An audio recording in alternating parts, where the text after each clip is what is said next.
అలాంటప్పుడు నువ్వు కష్టపడి ఏఐ నేర్చుకోండి. అది మీకోసం, నా కంపెనీ కోసం కాదు. మీరు కానీ ఒక సర్వీస్ బేస్డ్ కంపెనీల్లో పనిచేస్తూ ఉండి మీ management AI, GenAI, machine learning అంటే వాళ్ళ మాటలు మీరు అసలు నమ్మకండి. ఎందుకంటే అక్కడ ఒక హార్ష్ రియాలిటీ ఉంటుంది.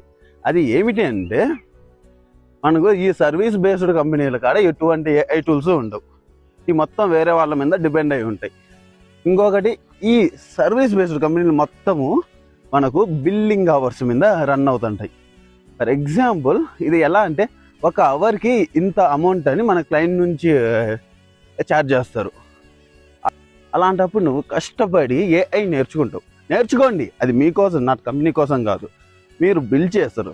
ఇది 40 అవర్స్లో కంప్లీట్ అవ్వాల్సిన టాస్క్లు మీరు కష్టపడి ఒక 4 అవర్స్కి లేదా ఒక 10 అవర్స్లో కంప్లీట్ చేయడానికి చూస్తారు విత్ ఏఐ టూల్స్.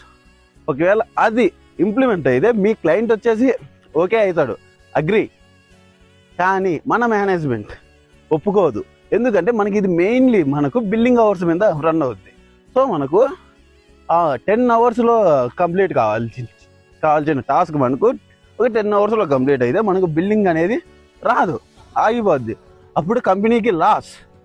సో ఈ ఏఐని మనం ఎంత కష్టపడు, మన మేనేజ్మెంట్ క్లయింట్కి అది చూపియదు. సో నేను ఏం చెప్తానంటే, మీరు ఏఐ నేర్చుకోండి, అది మీకోసం, అంతేగాని కంపెనీ కోసం కాదు.